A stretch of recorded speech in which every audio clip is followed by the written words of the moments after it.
Richard Bacon, how the devil Jamie. are you? Good, thank you. How are you? Yeah, thanks for coming on. Good to be here. The question we ask everybody that comes on the pod is, have you ever uttered the immortal phrase, do you know who I am? No, because I'm not famous enough.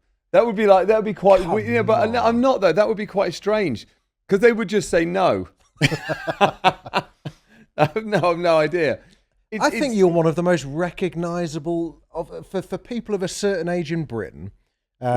Everybody knows who Richard Bacon is. I suppose of a certain age because it's still because of Blue Peter and I've been around a long time. Yeah, I don't do that much on camera anymore because my job is now to come up with TV shows. So that's not an on-camera job.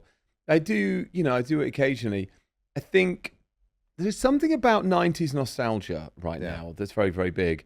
And I had a scandal that was 1998, it was. Yeah, I got the job on Blue Peter in 97. Britpop. Huh? Peak Britpop. Yeah. So I probably, at some level, for people of a certain age, basically our age, represent a bit of 90s nostalgia. Oh, yeah, him. That was him, cocaine and all that. Yeah. But it is interesting, isn't it, right now, that 90s, I guess a lot of people that consume television and read books, they do tend to be older. Well, it's the age group, isn't it? If you remember back to like maybe when we were like, I don't know, in our early teens and our parents were always wanging on about the 60s being like, that's the 90s is now the 60s. It's so frightening that. I was talking to Davina McCall about this the other day and because she was on TV in the mid-90s. There's a clip of her on MTV where she says, I'm going to introduce you to a new band. They've come to play a song that I think they're really good. They're called Oasis.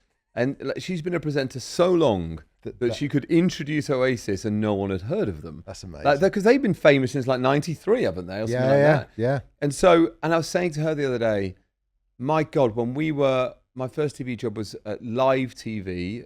I worked there in 96 and she was obviously 93, 94. And I said, my God, so okay, go back the other way. And that's JFK's assassination. Yeah. Right? That if you met, that is true though. Yeah. And the reality is that I think these days, people of our sort of age are younger than people of our age were then. And I don't know why that is. It's something to do with energy levels, I think. I can't quite explain it. But there's a youthfulns to all of us. Like, look how you dress. There's a youthfulness to all of us. Yeah, that's true. So we don't look like Walter Cronkite, but nonetheless, if you had, when I was starting out in the mid-90s and she was, and you'd met someone who said, I was on TV in the mid-60s, that is like Walter Cronkite. Yeah. That's you were ancient. You were basically dust. That's Ed Sullivan introducing the Beatles for the first time. Yeah. That's when they couldn't film Elvis's hips moving.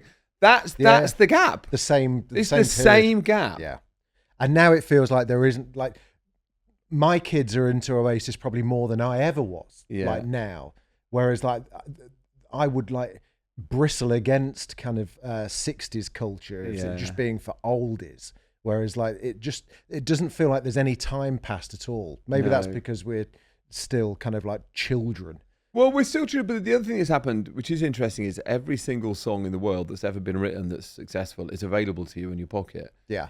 And that's kind of different. That's true. You'd sort of have to make an effort to put a Beatles song in 1993 to get a CD and put it on. And it's so present all the time. Yeah. You can also see why that Oasis tour was so big, because it plugged into exactly what we're talking about. Did you go? I didn't. I had a ticket and I gave it away. And I gave it away because, I know this is ridiculous, I was so bored of seeing it on Instagram.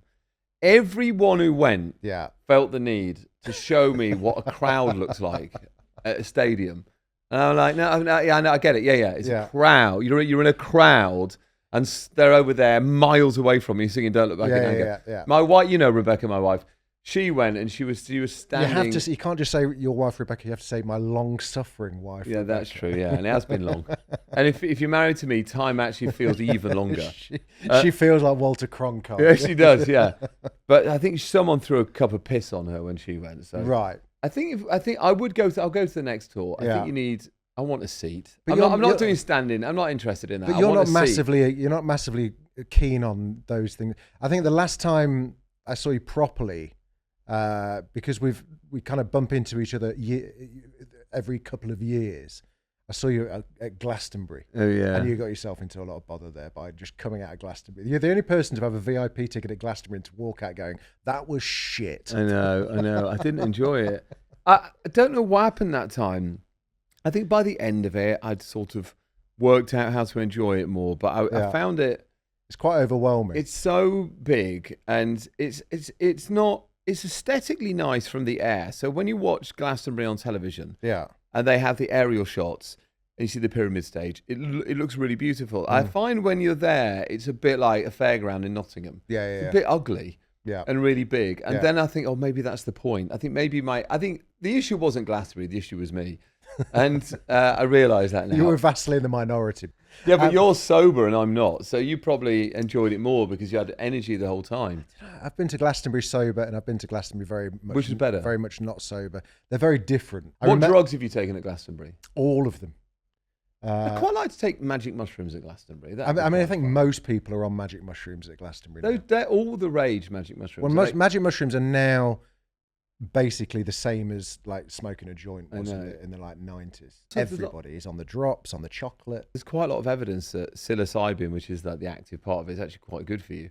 I mean, in LA where I lived for a long time, it's easier to get mushrooms than it is like a cigarette. That's bad. That's mad. I mean, that's LA sober though, right? LA sober. Yeah. I've got friends at LA sober. Yeah. It means specifically they do weed gummies, what it normally means, and mushrooms. And do you listen to Smartless at all? The podcast? So I really like Smartless, and Bateman and Will Arnett. They're virtuous in their sobriety, but then they will just go, "Yeah, I had 4 gummies last night." And I'm like, "That's not being, mate. Don't mean to drop a clanger on you. That's not sober. That's like, but yeah, but I quite like that. Yeah, each to their own. I've got a friend who is sober but smokes joints, and we're at a dinner party, and she said to someone else who's in AA, I go to AA. I don't drink, but I smoke weed. And she really had this other person had a go. Really had a go at her, and it annoyed me. I was like, it's her life. It's quite impressive. She's given up alcohol. Yeah, it's up to her, isn't it? It's like, I don't know what. There's not. AA is not really meant to be about judgment. It's a really impressive organisation, and I've done AA here, I've done it in LA, I've done loads of meetings, but in the end, I always just seem to go back to drinking. But it's. Do you do your steps? Have you done? No, have you done the steps? And I hated having a sponsor. So the idea is obviously, you go to a meeting, and if you're new, they ask, like, the person leading the meeting will invite someone to be your sponsor, and a load of hands go up, and I guess, and everyone's so kind. That's the thing about AA. It's very kind. Like, it's a very, very empathetic, very humbling, place. Very kind. You talk, and then no one it's not like this where someone can question you, which is quite interesting. It's quite an interesting format, for want of a better word. Yeah. You speak, you say your bit, then someone else speaks, and there is no judgment because no one says, "Hang on a minute." There's none of that. It's called cross sharing. You're not allowed to cross share. No, but it's clever. It's a clever idea. It's a safe space. Say what you want. And you can't argue with someone else's truth, right? That's the whole point of it, I think. But also, it means no one argues with you, so therefore it's not intimidating because no one's going to embarrass you. Do you remember when we first met? We were making a pilot with Sam Delaney and Mary Ann Hobbs called Brown Sauce. Absolutely no memory. What was I doing? You were producing it. I think unbelievable. I think it was like I was still Mr. Holy Moly back in the day. Yeah. So I was wearing a balaclava, and that was the first time that we actually physically met. And then we went. And then some years later we went out, and I thought, and I think you were my first celebrity friend because I was doing Holy Moly at the time, so I was very much an anti-celebrity friend, but it quite fascinated you, I think. And I thought, oh, fucking hell, I'm going out with Richard Bacon. This is going to be a right good laugh. And we stayed up until 3 o'clock in the morning watching the Tory Party conference on VHS at your house in Chiswick. That sounds really wonderful. You took me back to your flat. I was like, fucking, this is going to be the best night ever.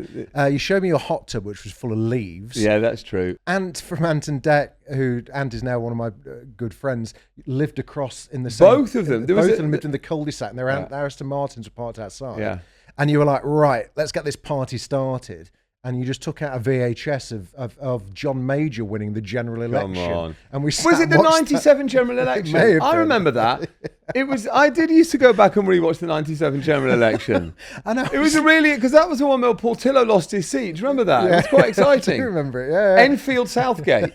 So that's how much I remember it. Like, you were there going, watch this bit. Portillo's about to get vote. And I was like, what is life? What is happening? It was like I was already in so much trouble because I'd not gone home. It was like 3 o'clock in the morning watching Portillo losing his seat. I don't remember that. That to me that is exactly right. I don't remember that with any embarrassment. That is wonderful.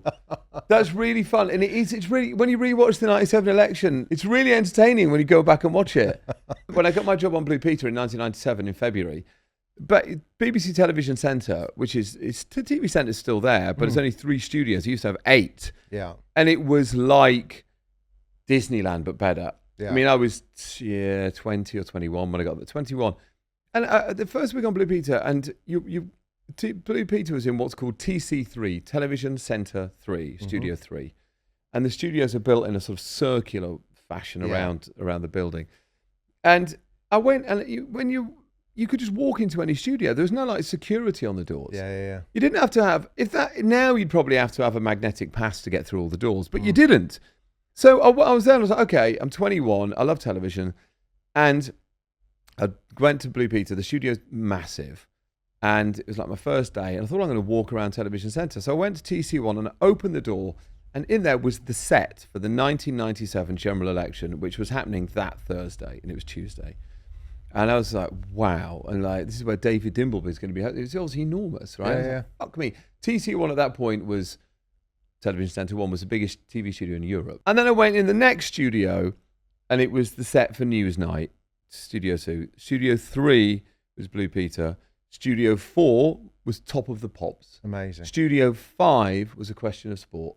And it was honestly like this immersive world that I could just walk. It was like walking into the television. Yeah. I just like walk into the television. Yeah. Imagine being 21. Yeah. I just, I'm going to walk into Question of Sport. I'm going to pop into Top of the Pops. Doesn't feel quite real. And no one it? stops you and goes, "What are you doing here?" Do you know what I mean? Yeah, it was absolutely amazing. I spent most of my childhood on the Tiswas set. Yeah, which was always quite weird. Chris Tarrant show. Yeah. And yeah, that always, I used to like television. There's something evocative about being on a set, right? I don't think I'll ever lose the excitement of going on a TV set. Yeah. I don't want to. You've always been really interested in current affairs, right? Yeah. Like, talk to me a bit about that. Is that because you did Big Breakfast for a while, but you went through a period of you reinvented yourself post Blue Peter. Yeah. Didn't I did. I can tell what I did. Yeah, I did Live TV, which is the cable channel at the Daily Mirror. Give people a rundown of Live TV. It was a Kelvin Mackenzie. So it was Kelvin Mackenzie who was the editor of The Sun in the 80s. I was fascinated by tabloid newspapers. Yeah. And I did for a while when I was a teenager. I did think, I'd like to be a newspaper editor one day. And that obviously left me because I got turned over by the News of the World. But when I got done by the News of the World, I remember thinking, if I was the editor, because I'd dreamed about being a newspaper editor, I thought I'd have run that story. So I was like, it made sense to run the story. From you my understood point of view. the concept. Yeah. There's a book called Stick It Up Your Punter. It's a great book. It's a great book. Came out a long time ago now. I think I read it when I was a teenager. I'm 50. So, but I read it, and a lot of it is about Kelvin in the 80s. So there was an editor of The Sun called Larry Lamb, not to be confused with the guy from Gavin and Stacey. And then he gave way to Kelvin Mackenzie. And obviously Kelvin Mackenzie, some of his stuff was awful. I mean, really homophobic stuff. Really awful stuff about AIDS. The Hillsborough stuff was not, disgusting. Yeah. But I mean, the way they would talk about people with AIDS, I mean, it was, awful. But that's what it was. Most tabloids are that. They all were exactly the same. In the 80s, that's just how they were, wasn't it? But nonetheless, the way that he would conjure up a headline or a story, or there are stories of him, I think it was, it was when Neil Kinnock was running, which I think was the 92 election, wasn't it? And he went into his office and he was like, put his head in his hands, and he went, "I've got it. Well, the last person to leave Britain, please turn out the lights." There are these moments of creativity. Yeah. And I don't think he's a good person, but he was talented at the job. You can be both things. Both things can be true at once, can't they? And they often are. Sure. Yeah. Of really talented people. They've often got a side you don't like. Sign of madness, yeah. And so I found myself at the Live TV, which was his TV station. Was it a channel? It was a whole channel. Yeah, it was wasn't a whole channel. It was on the 24th floor. Early days of Sky kind of like carriage. Do you know they bid for the Premier League? I mean, they it's just like crazy, isn't it? It's fucking mad. Live TV, a cable channel owned by the Daily Mirror, bid for the rights of the Premier League because Nick Ferrari was running it and Kelvin was above him. Yeah. And Nick Ferrari gave me my first ever job in television, and he was scared. I was scared of him and Kelvin. Yeah. They had offices next to each other, but there was there was the BSC scandal, the one about, do you remember British beef? Mad cow disease. Yeah. And that story had broken, and I was in the office, and it was that building in Canary Wharf. Was it called Cabot Place or something? That, you know, the iconic building in Canary Wharf that's got like a pyramid on top. That's where the Mirror are. That's where the Mirror are. So we were the 24th floor of there, and I was standing near the window, and it was just announced that McDonald's had said they were going to continue selling British beef, despite the fact that mad cow disease had hit, and everyone else had said we're not going to sell British beef anymore. So Kelvin Mackenzie saw that, and he pointed at me, and I don't think he knew my name. He went, "You," and out of the window you could see McDonald's on the Isle of Dogs, and he pointed at me and he said, "You get a camera crew, go in that McDonald's, get the manager, and accuse him of murdering people." Tell him that by continuing to sell British beef, he's murdering people. Yeah. So I did. And I lived on the Isle of Dogs at the time. Right. And I was 20 years old. Of course I used McDonald's. It's my local McDonald's. And so I went in there and I got the manager with a camera crew, like Roger Cook. I fucking went in there and I went, "You're murdering people because you're continuing to sell British beef." And then I got banned for life from there. Wow. From my own local McDonald's. I mean, the fact you could go in, like nowadays, if you went into a McDonald's with a camera crew, you'd immediately have their crisis management team swooping on you within a heartbeat. Yeah, I know. And also, I don't suppose the manager would come out. Some poor hapless manager kind of going. I know. So I'm going to read. Like it's his decision. Like it's the manager of the Isle of Dogs McDonald's decision for McDonald's UK to sell British beef. That's him. Which in itself is a franchise. Yeah, exactly. Yeah. So I'm going to read you out some of the shows from live TV. The shows from live TV. Yep. If you can remember what they actually were. Britain's bounciest weather with Rusty Goff. Yeah, that I think was a dwarf who there was a map of Britain. He was on a trampoline and he'd bounce up and say, it's 22 degrees in Scotland. Trampolining dwarf, as we now know them as little people, doing the weather. Tiffany's Big City Tips. Remember Tiffany? Yeah, that was a business show. I think she was an ex-Page 3, so very busty, loads of cleavage, and she would read out the news whilst you looked at her boobs, I think. Stock market reviews with a stripping analysis. Yeah, there you go. I mean, topless darts. I made a documentary called Behind the Scenes of Topless Darts on Ice.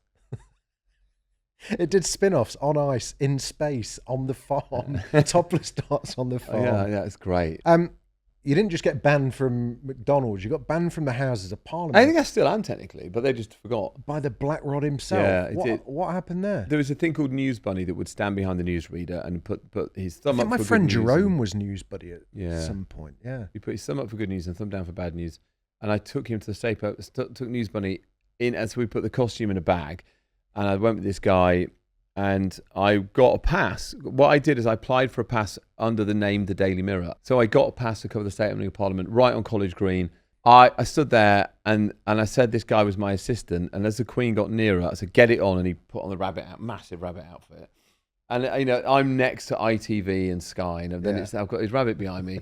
And then the parliamentary police just went apeshit. They went and they took him away. And then they asked for me for my details. I got a letter from Black Rod, who's the guy that bangs the door. And it just said, "You are banned from both Houses of Parliament for life." That's good, isn't it? That is very good. For turning up with a rabbit. Turning up with a rabbit. A life-size rabbit, it said. I mean, it wasn't just to clarify, if that was a life-size rabbit, we'd be in a lot of trouble. That was a 6'4" rabbit. That's true, yeah. So I have been back to Parliament since then, but they've just forgotten. Yeah, fair play. How bored of you are you about talking about Blue Peter? Not bored at all. I quite like it. Is it? In some ways, it defined everything that has followed, right? Yeah, definitely. If Blue Peter hadn't have happened, by that I'm talking about the scandal about the cocaine. Yeah. If that hadn't have happened, what do you think you would be different? I'd have been become the host, I think, of the holiday show. That you'd be doing Countryfile. I'd have been going 2 nights in Lanzarote. Will set you back £99. It's changed the whole course of my life because I got thrown off that show, and then the Big Breakfast came calling, where the host Johnny Vaughan had been to prison for dealing cocaine, so it just seemed like a natural home, and made mine look like nothing. Did he like your first link? His first throw to you on Big Breakfast was, "Here's a boy with a nose for trouble." Yeah, that was a good link. Yeah, that's true. And the first thing I did was an outside broadcast with a guy called Plate Spinning Bob in a house. I think it was in Liverpool, in a cul-de-sac, and he forgot to bring the plates, and all he got is the sticks, and it was all chaos. Big Brother kind of thing. Big breakfast, yeah. It's all like big breakfast thing. You had to improvise and borrow someone else's plates. It was all over the place. But I. So you'd never have got that if it weren't. No fucking Peter. Way. And it was Andy Peters, who's currently on TV on GMB. He was the commissioner at Channel 4, and he called me and said, "We think you should come to the Big Breakfast." And so that changed my life. And now, which will be less interesting to listeners because I do stuff off camera, but my world is I come up with ideas and I like it. And even to this week, we've been running through new ideas, and we're doing quite a lot now. And most of these things aren't out yet, but we're doing a lot. Yeah. And it's the Big Breakfast taught me about ideas, taught me how to think about ideas. It was a 2-hour show. It was live on Channel 4 from 7 till 9, and it really required you to think we can come up with stuff. And so I then, as you said earlier, diverted into news and current affairs. I went from the Big Breakfast to XFM, which I loved. Yeah. XFM was wonderful. And it was Ricky Gervais was there, and Stephen Merchant was there, Zoe Ball, Lauren Laverne. It was just so Jimmy Carr did the show before me. It was an amazing time to be at that. It's now called Radio X, but it was thrilling to be there. Yeah. It was so fun. I then worked at Capital Radio and met my wife Rebecca, but I ended up going to 5 Live and doing news and current affairs, which I am really into news and current affairs. I sometimes think I should probably have stuck with more entertainment-y things, because that's obviously in a different role. That is what I've gone back to, and I sometimes think I waste too much time because I've done so much news and current affairs. Yeah, but you were really good at it, and I think that's that 5 Live show was brilliant. As you know, when you're a presenter, you get all people tell you is like, do what you know, find your niche, find what you're passionate about and what interests you, rather than trying to be like Dermot, because there aren't enough jobs for Dermots. Dermot's got that job, like shiny floor stuff where you are just presenting a show, hire, doing a thing. Yeah. I cared about what I was doing, and I think it was a mad show. Yeah, it was very. Also, what I liked about my show, I did a nighttime show on 5 Live, and then an afternoon show. And I think in both cases they were different to the rest of the output, and I liked that, because rolling news stations, they kind of are a bit the same all day. I was proud of the fact it was a bit chaotic and quite ADHD. Well, I used to come on every now and then, like maybe once every 6 weeks. Yeah, and you used to say, "John, come on tonight." Like, yeah. Like, bring some wine. Yeah, okay. So I used to like turn up. This was at I used to go on to like about 11:30 or something like that. There was the secret half hour show. Yeah, I love that so much. I sometimes think I should do that as a podcast. It was called the secret half hour. My nighttime show was on from 10 p.m. till 1 a.m. That was it. And at I thought, well, no one's fucking listening to the last hour. So at 12:30, I started a thing called the secret half hour. And I never promoted it. You only knew it existed if you happened to be listening at 12:30. And it became a cult thing. Yeah. Within a couple of weeks, there was 10,000 people on Facebook, created a group around it. And I was like, oh, okay. You had badges. Yeah, SHH. But I used to rock up. I used to like get some really nice red wine. We used to sit there and used to get me on like to come and talk about gossip but the madness of that show was that you get me on to talk about like holy moly type stuff, where it's like, what's happened, what's Kate Moss been up to, or this kind of stuff. But then because you were a part of the panel, you'd be like, I'd be there like half cut on a bottle of red wine and like telling my stories about Kate Moss. And then I remember one show where I'd done all that chat and then immediately pivoted to a really heavy story about abortion. Yep. And you just throwing to me and going, and what are your thoughts on that, Mr. Holt? Right, but that's deliberate. That's just me. Like, I'm just like mouthing at you going, what are you talking about? I know you don't want to talk about it. That's why I do it. That's because he's just gently subversive. I'm going to ask him. There's an episode of The Thick of It that was based around my radio show, because Armando Iannucci, you were on it as well, weren't you? Yeah. Well, no, Armando Iannucci came on that nighttime show, and it was chaos like that. Yeah. And there was a man who got a face full of piercings, and then suddenly we're talking about Northern Ireland, and he was like, he went, what was that? And I got a call from my agent going, he's written an episode of Thick of It around your radio show. Do you want to play yourself? So there is an episode based entirely on Malcolm Tucker comes in and starts shouting at everyone. It's an incredible performance, even by Peter Capaldi's standards. And I'm in it. Before that, I did a weekend nighttime show. And on Saturday and Sunday nights, initially from Pebble Mill, and I did the last ever broadcast from Pebble Mill before we moved to a thing called the Mailbox. And I took over that show from Edwina Curry. And this, back in the days when the BBC used to be more profligate with money, her show came with, like, mandatory, a cheese trolley and a bottle of red wine. And it was like, and so they go, well, we're not going to roll it out until about 11:30. Yeah. But at 11:30, a cheese, like I'm on an aeroplane, a cheese trolley would come in, a whole 2-tier trolley with wine. And like it was like almost like in the contract. That's crazy. So you did radio, you did all of that, and then you legged it to America. Yeah, I went to America. I lived in LA for 9 years. I did a year in New York near the beginning. What was that? Was it CNN? I did a show for Nat Geo. I did a show that fell through. I moved there. I'd pitched a show to BBC America, an interview show that I was going to host and produce. And then my passport got held up by the US Embassy. And I couldn't fly. And my first guest was Ricky Gervais, and he was waiting for me in New York. Oh, no. And we'd rigged a car. And it was an interview series with Brits doing well in America. And they would take me around their favourite city to all the things that meant the most to them. So we were going to go to a theatre where he'd done his first stand-up, and we'd rigged it. We were going to go to the zoo because he loves animals. We'd rigged a car to drive around. We were going to go to his favourite restaurant. This massive rig. Yeah. And I couldn't get there. So the whole thing collapsed, and it was too expensive to get the show back on its feet. And I'd given up my show on 5 Live, rented my house out. And this was just before I moved. And I said to Rebecca, well, I haven't got a job to go to now. So we moved there. And I had a year of really not much work, and it was quite weird. Since I was 17, I've always worked. So that happened, and then I did a bit of time at ABC News.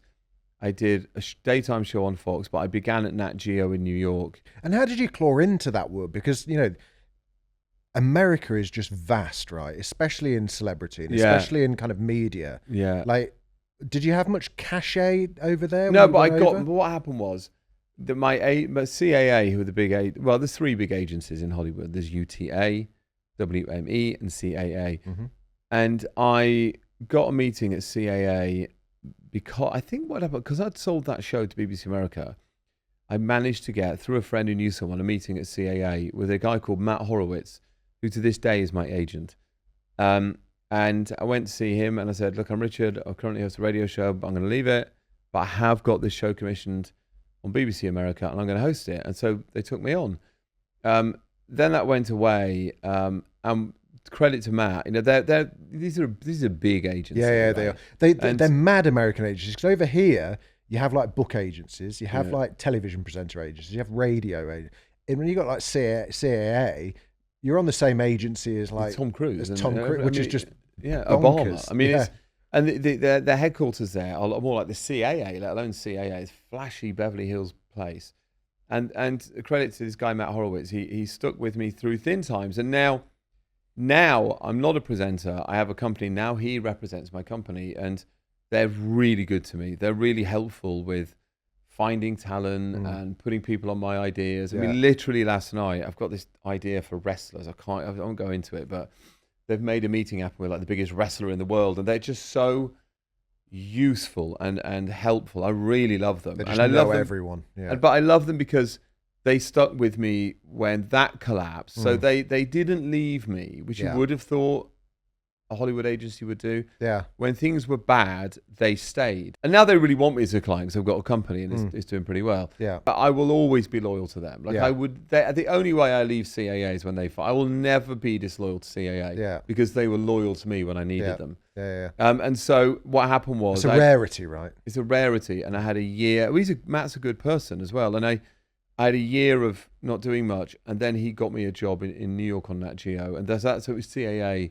And that's true of the other 2 jobs, the other 2 presenting jobs I did out there. None of these are massive presenting jobs, not like James Corden out there, but I did host 3 different shows in America. But that gets you, all of a sudden, you can get through doors, right? Get through doors. My first day's filming in America was I went for a hike with Obama when he was in the dying month of his days as the president in Yosemite. That's insane. That's my first day's filming. I had a year of not working. I was about to go home. Knowing you, that must have been like a bit of a dream. It was amazing, yeah. Yeah. What was he like? It's exactly like you'd expect, very charming and lovely. And there was a bit when his mic wasn't working, and I was making small talk with him. He goes, "Hey, Richard," I can't explain what it was like. And in my brain, I was thinking, this is the leader of the free world. And I was going, and obviously I've watched a lot of The West Wing, so automatically I'm going, "Hello, Mr. President." Yeah. You know, like, yeah. No, it was in Yosemite. He landed in Marine One. Loads of people with machine guns tracking back behind the camera as we walked through these redwood trees. I actually saw a clip of it for the first time the other day, and even I can't believe I'm in a scene with Obama and he's talking to me. But then I kind of I was hosting this daytime show on Fox it was all very nice people. I had a lovely co-host, but the show wasn't challenging me. It was a very simplified version of the news, and it just wasn't challenging my brain in the slightest. And I started trying to come up with game shows, and I came up with one partnered with a company called Studio Lambert who made The Traitors, and we got this show onto ABC called The Hustler. Nice. Hosted by Craig Ferguson, and we did a couple of seasons of that, and it was like, oh, my first attempt at a game show has gone on to ABC. Yeah. And then I sold a couple more, and then that led me to having a company. So there was a period of transition that came about because I was hosting a show that wasn't challenging me. Yeah.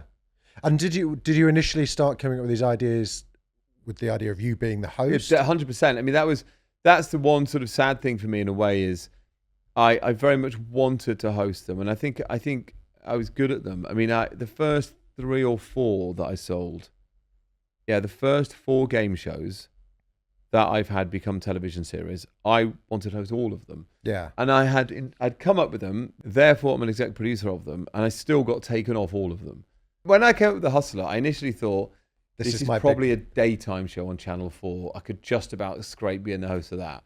And then it fucking bounces over to primetime ABC, so then it's dead to me straight away. Yeah. See what I mean? Yeah. Did you host a show called Touch the Truck? Or am I imagining that was Dale 15 Winton. keys? That was 19 keys. 19 keys. What was 19 keys? Well, I couldn't explain it then, let alone now.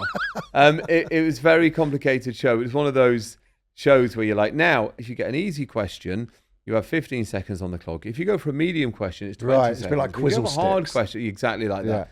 You know, and then you can approach the box and pick a key. But if you pick the wrong box, I know, like, by the time I'd done the rules, it was time for the first ad break.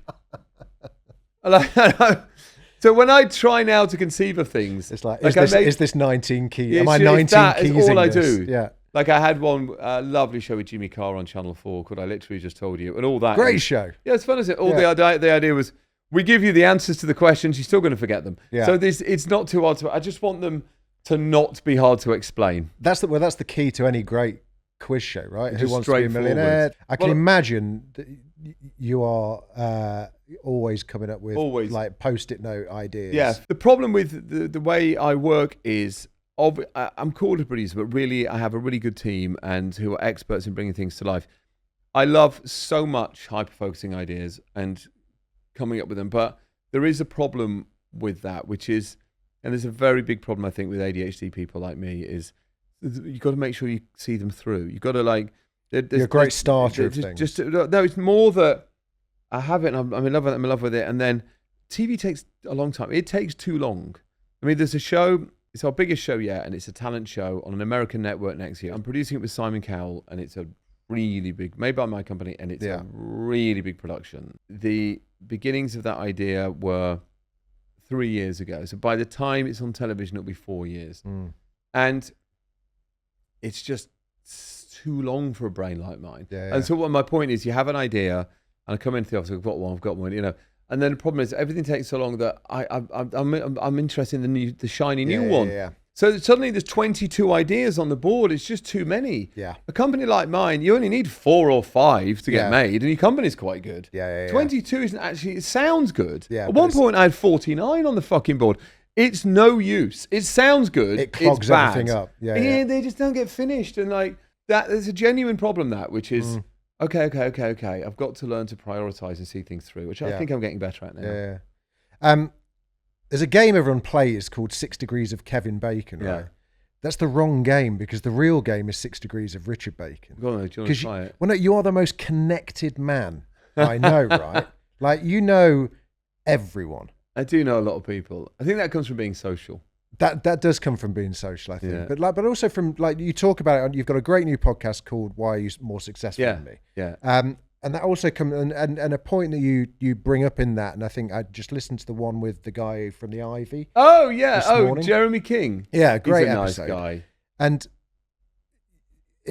you say it a few times in a few episodes, which is like being successful is just your ability to endure pain. Yeah. Right, which I think is a really interesting point. Yeah. It's just about being around long enough. That's a good line, that, being around long enough. Yeah. It's a really good line, because you get better at things because you can endure pain. So the episode of Why You're More Successful Than Me with Jeremy King, he is the best restaurateur in Britain. So he invented the Ivy. Yeah. He's been through quite a lot of pain. You know, he's lost businesses. And you realize that it is about keeping going and going long enough and enduring pain. And if you can do that, you can keep going, you will probably become successful. Yeah. And how did you keep going through the fallow years then? Well, my only really fallow year was that first year in America. I think optimism. There is an issue. Because you rebranded, really. Yeah, to try and become something else. I think optimism gets me through. I think there are lots of problems with optimism, which is you are a very positive guy. Yeah, I am, but there are problems with it. I've learned because my dad is the same. Is you assume everything's going to be all right, and you're therefore not prepared for when it isn't. So I think, on average, being an optimist is good. But I know people who are realists, and I know people who are pessimists, and I think I don't want to be a pessimist because that's quite a negative place to exist in. Sometimes I envy a realist because they're just much like the people on the board of my company. A bit more pragmatic. Yeah. You know, you really think you're going to sell 8 shows this year? No, okay, of course I'm not. But I in my head, I think I am. Yeah. And why not dream? Yeah. No, but the problem with optimism is you sort of, I know what it is. You end up over-promising and under-delivering. Right. I'm very influenced by a guy called Nick Jones who founded Soho House. One of my most fun ever evenings was at your house with Nick Jones, his Kirsty's wife, Kirsty Young, Chris Evans and his wife, and you and your wife. That's a good night. Fun evening, round a fire pit. Out the back. It was round a fire pit. Yeah, that's right. Yeah. I mean, that's a good night, isn't it? It was actually a good 24 hours. It started off, we came to yours for a barbecue at like 11 o'clock in the morning with the kids. I found one of my kids climbing on your glass roof. Oh, that roof. Yeah. Because Guy Chambers had brought a gramophone into the garden for some unbeknownst reason. Guy Chambers, who wrote Angels. Who wrote Angels and he was playing a gramophone in your garden with Denise Van Outen. This is the most bizarre name-dropping exercise ever. We realised that the kids had gone feral. So I said, Rich, I'm going to have to take the kids back. They're climbing on your glass roof. And he went, just drop them off and come back, which we shouldn't have done, but which we did. and then came straight back. And all I remember was... That's a good party. That was a great party. More like that. And I remember chatting to Chris Evans, and I was like, how are you getting home? Like, thinking he was just going to get a cab. And he was like, well, my driver's outside. And I was like, has your driver been outside since 11 o'clock this morning? He was like, yeah. And I was like, it was 3 o'clock in the morning. Amazing, isn't it? Amazing. But I was going to say Nick Jones, his philosophy is to under-promise and over-deliver. Yeah. Right, that's his philosophy. I mean, that's the best. It's great advice that everyone should follow. Yeah, but I over-promise and under-deliver. It's very hard to under-promise something because you want the gig. That's the problem. So the optimist goes, don't worry, I'm going to sell 8 TV shows this year. And of course you're fucking not. It'd be like if you sell 1. Yeah.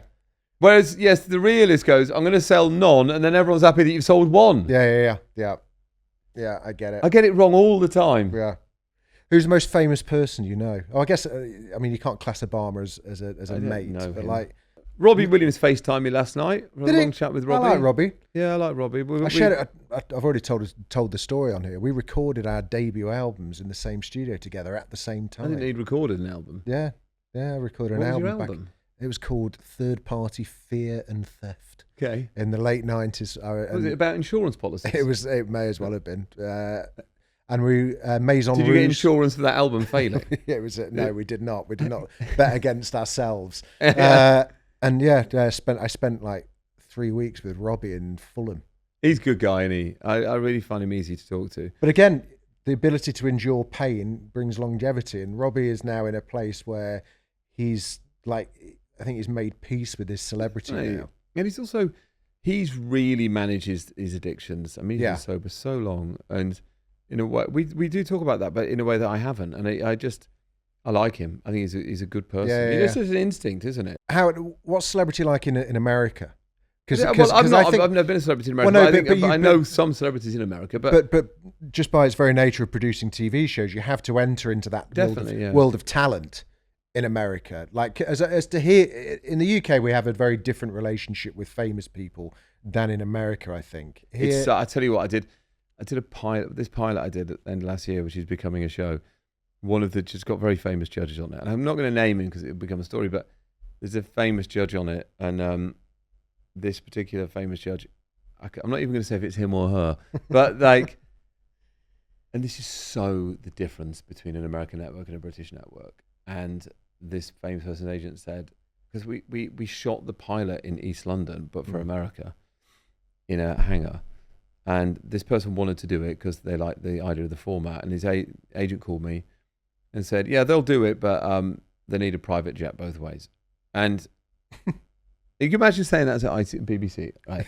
And I thought, well, that's over. We're not going to get him. So I called the network, not even a senior person at the network. Yeah. And I said to her, look, it's like, who the hell do I get to sign this off? They need a private jet both ways. She went, yeah, it'd be fine. That's mad, isn't it? Isn't it? And just look at the finances of British TV. Yeah. Is there anyone in the UK that could There's no, I can't. I mean, command a PJ? Transatlantic private. I think it was $220,000. That's just mad. That's how much it cost. Yeah.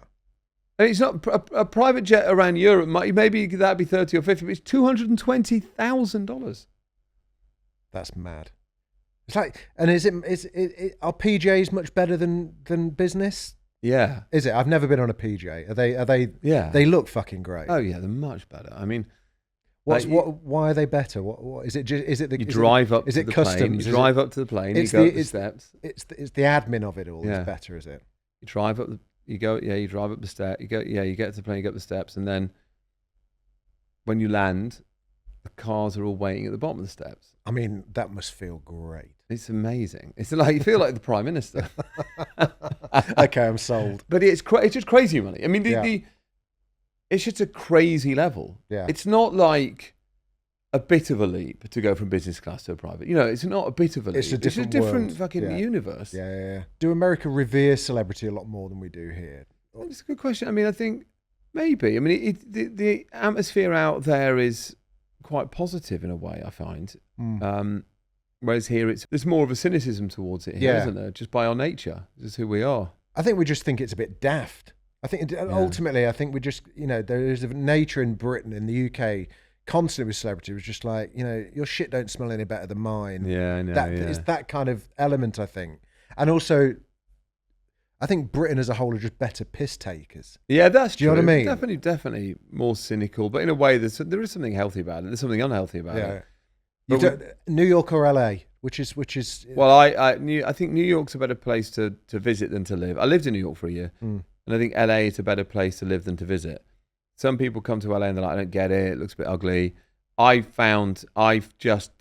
any city is about the life that you make there. So it's not.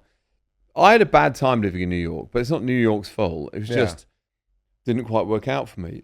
And I had a good time living in LA, but obviously some people don't. But that would be my little minor philosophy. New York's a better place to visit than to live, and LA's a better place to live than to visit. It's a great statement. Yeah, there you go. Yeah, I like that. You can have that one. Technically, you were Britney Spears' first husband. Yeah, I interviewed her on The Big Breakfast, and I interviewed her at the Mandarin Oriental, not that far from here, and I brought a vicar, and it was licensed for marriages. She just split up. Had you teed this up with her people? Right. She just split up with Justin Timberlake, and that was the story. So I interviewed. So this is on YouTube. Not much Big Breakfast stuff on YouTube, but this is. And I interviewed her, and at the end of it, I just said, obviously you're single now. I'm available. Did the temperature in the room immediately? Yeah, cool? and she just played along, and I went, "Do you fancy the name Brittany Bacon? Do you think that sounds good?" And then I went down on one knee and I proposed to Britney Spears, and she said yes. And I got out a contract, an actual marriage contract, and I passed her a pen, and she signed it. And we're in a venue that I brought out a vicar or a registrar or whatever. Yeah. So we're in a place that legally could do weddings. We're the person who legally could oversee it, and I had the contract, and she signed it, and I signed it. And then when it was all over, I was walking down the corridor with the marriage contract to Britney Spears, and then her security guy ran after me and took it out of my hand and tore it up. But I don't think you can get out of a contract just by tearing it up. We'd all like to get out of contracts that way, wouldn't we? Like, So in the strict technical legal terms, I was married to Britney Spears.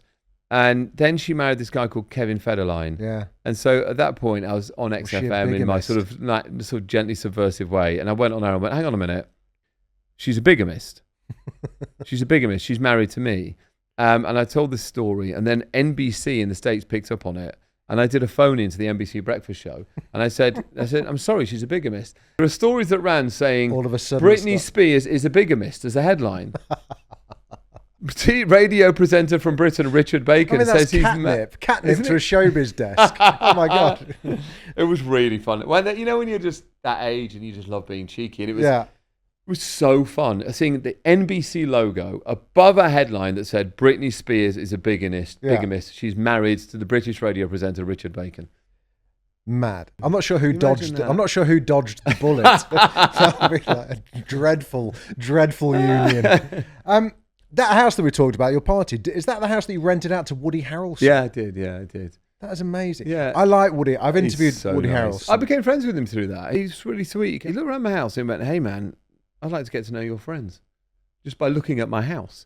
So I introduced him to a couple of my friends, and I moved to LA, and I would see him on Instagram at my friends' dinner parties. It was really fun. He just took over like.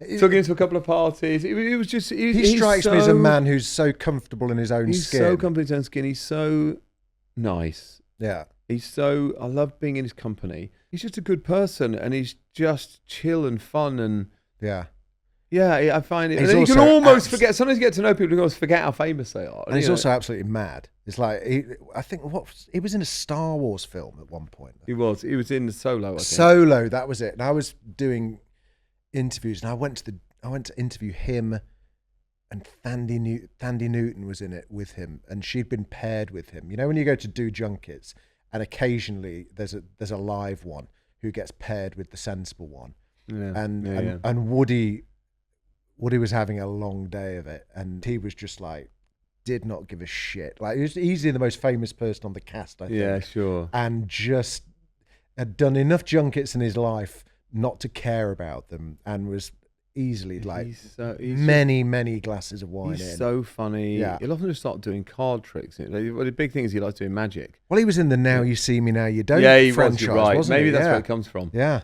But yeah, he'll just suddenly go. I introduced him to a load of friends of mine in LA last year, and he just went, right, everyone gather around. And he's genuinely good magic tricks, but with that kind of just laid-back, sunny quality to him. I'd like to see him more. I like being in his presence. Yeah. He lived in your house like for how long before he realised he didn't know how to turn the lights on? Oh yeah, that's true. Yeah, he's been in there a week or 2 weeks, and I went round, and I said, everything all right? And he went, yeah. He went, and as we were leaving it, he goes, I've got one question. How do you turn the lights on? Yeah, I got one question. And I was like, you could have called me. You've been here 2 weeks, sitting in the dark. Didn't care. Brilliant. How do you maintain your friendships? I've always wondered this about you, because you have so many friends, and nobody has a bad word to say about you. Everyone loves you. I wouldn't say nobody has a bad word to say. Well, no, but there are some people I've fallen out with. But naturally, through the period of time, people fall away. It does happen. But we've been friends a long time. Yeah. But we don't see each other. No, I don't. I think the truth is, I think because of the America move, I've not lost touch with anyone, but I don't really just like pick up the phone and call people. It's almost, there's something about me where it's like, if you're in front of me, it's brilliant to see you, but I don't there's not many people. You don't sit there going, I'm going to give them a call. Yeah, obviously I've got a handful of friends I see a bit regularly, but there's loads of people I would consider friends, but I often go a while without seeing them because I don't work in a kind of, I wonder what that person's doing. One of my many flaws is I do live in the moment, and I know that sounds positive, but I don't think it is. I don't really think about tomorrow. So people always say you should live in the moment, but it comes with loads of problems. And so I'm very much like, what am I doing now? What's happening in the next hour? And when you live like that, you're not thinking, oh, what are that friend's doing? I better give them a call. Yeah. So I guess I maintain them by just seeing them when I see them. So the podcast, your podcast, really. Why really are you good. more successful Why are than you me? more successful than me? Is it a problem now? Because surely all of your friends, if they've not been invited on it, now think you're more successful that's than them. great. I never thought of that. It's like, have you got some friends that now go, he's going to ask me any minute now, he's going to ask, fuck, he's not asking I'm only doing the podcast. podcast so that if I can become more successful, I want fewer and fewer people to qualify to be on it. It's like a self-motivating idea. Yeah. I am doing quite a lot of my friends in the coming couple of months because I'm trying to. I missed interviewing people. What you're doing now, I like doing. I like listening to people talk. And then with the company, we're doing these quite big, expensive formats, but we are going to start and do a bit more of that. So I've got a couple more coming up with a couple of decent big names that I'll be on a bigger scale than this one. And what's been fun about this, we've only been doing it a couple of months, and we've got really interesting guests coming up. Yeah. And we're going to sort of take it to another level now and try and upscale it. Yeah. But it's also been about learnings for the company. So, with the podcast, you get all this data, and it's just really, data's interesting, isn't it? Yeah, it is. Yeah. And it's not why you're more successful than me. I'm proud of it because it's a podcast about failure as much as it being a podcast about success. And as we talked earlier, it's about enduring pain. And I like it, but it's also, for the company, it's an easy thing to do. There's no jeopardy to it. It's inexpensive. Yeah.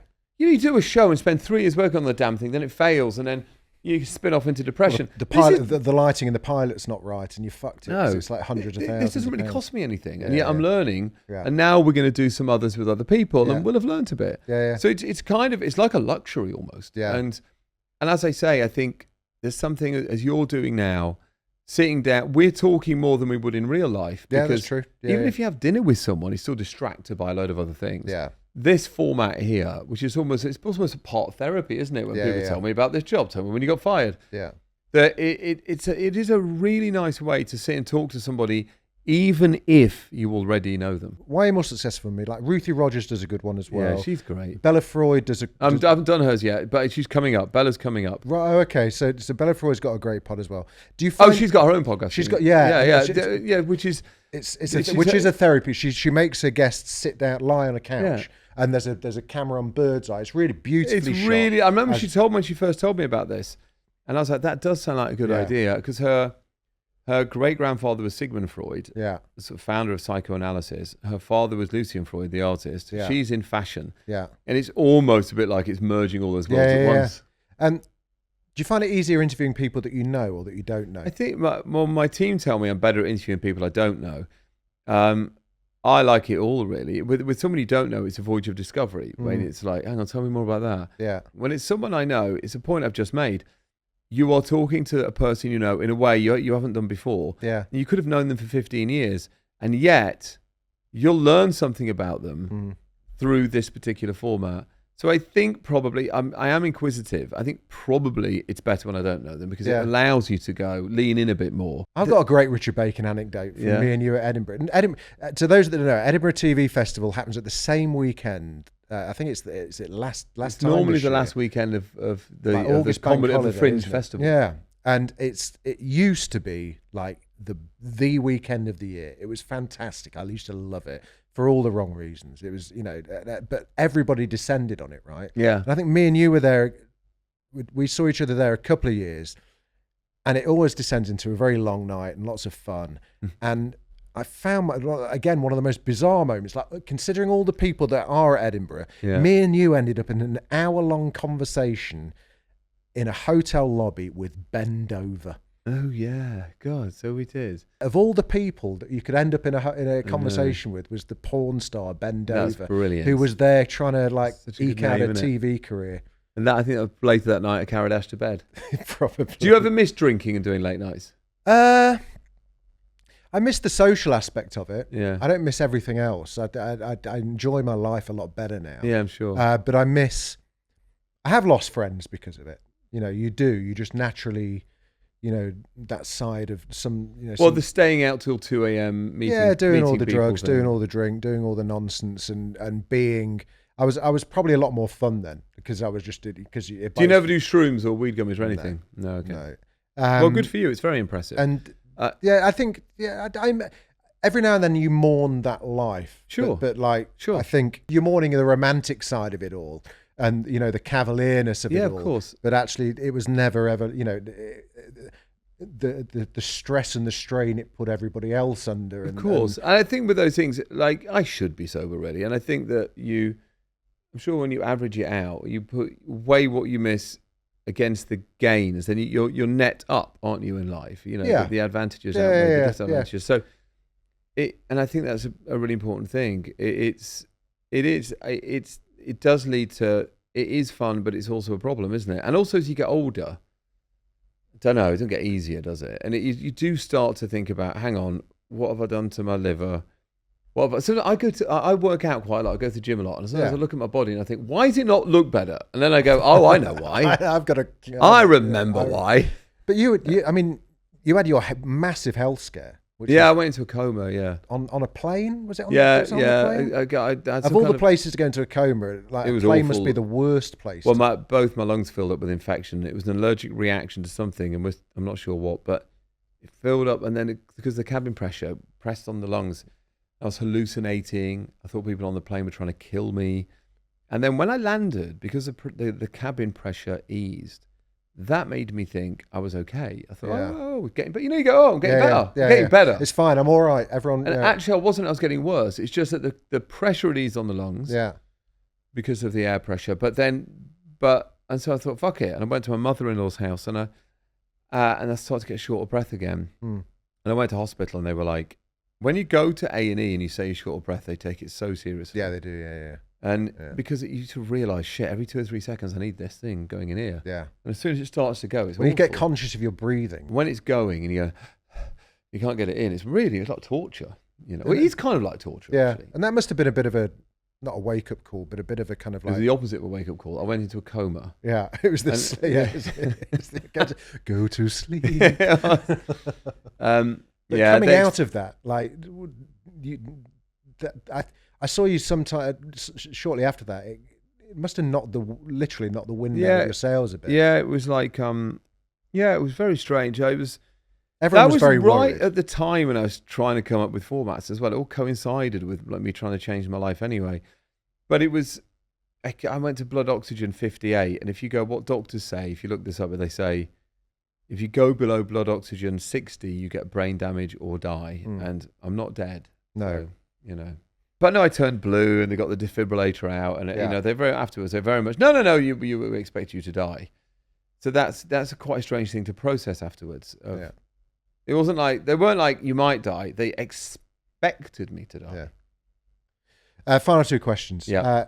Who's the best celebrity you've ever met? I've spent time with Cate Blanchett and I spent time with Woody Harrelson. So there's 2 glamorous American ones. Yeah. They fulfill everything you would expect. They're both... There's something about certain people at a certain level where they just have a bit of a magic quality. And there's not the insecurity that you get with other celebrities. There's a crackle in the air when they're in the room. There's not the insecurity you get with other celebrities. And so there's just a bit of touch with magic and lovely and warm and friendly. Yeah. So there's a level of celebrity that comes with so much anxiety. Yeah. And then I think in the cases there's a level above it where they don't even have it. Yeah, that's true. They're just I bet Harry Styles isn't full of anxiety. There's just a level above it where they go, oh, they've got there. Yeah. Who's the worst celebrity you've ever met? We'll bleep and put a logo over the mouth. Lawrence Fox, I suppose. Oh, we don't need to bleep that. There you go. There's an answer. Please don't bleep it. Richard. Make it louder. Richard, thank you so much, buddy. Always good to see you. Great. I loved it. Thank you, Jamie.